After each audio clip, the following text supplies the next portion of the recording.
الشماتين عايزهم يهدوا شويه. في واحد شخص كده اكيد انتوا عارفينه، هجاص، هو هجاص بيرمي اي حاجه.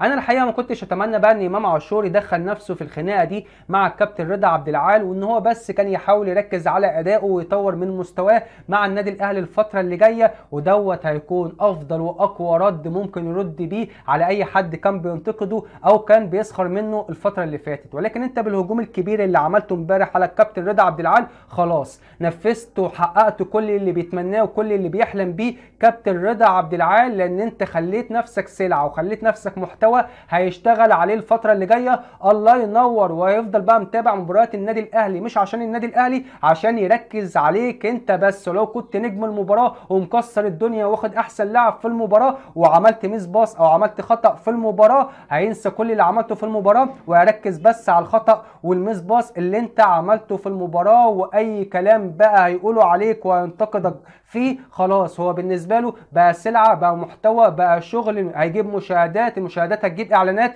والاعلانات في النهايه هتجيب فلوس، وده في النهايه هيصب في مصلحه القناه وهيصب في مصلحه البرنامج وهيصب في مصلحته هو الشخصيه. فكنت اتمنى ان امام عاشور ما يطلعش يرد ولا يهاجم الكابتن رضا عبد العال ويركز بس على ادائه مع النادي الاهلي، لانه لعيب عنده امكانيات فنيه كبيره ولعيب مختلف عن اي حد بيلعب في المكان دوت في مصر. ولو ركز مع النادي الاهلي ان شاء الله هيبقى في حته تانيه خالص باذن الله تعالى. فاتمنى يا رب بقى امام عاشور ما يطلعش يهاجم ولا ينتقد ولا يرد على اي حد ينتقده الفتره اللي جايه، وخصوصا الكابتن رضا عبد العال، لانه من هنا ورايح هيستلمه وهيبقى ماده شخصيه دسمه قويه قوي ليه، هيجيب منها مشاهدات جامده جدا الفتره اللي جايه. وان شاء الله امام عاشور ما يدلوش الفرصه ويبقى متالق ويبقى في عز تالقه مع النادي الاهلي الفتره اللي جايه باذن الله تعالى.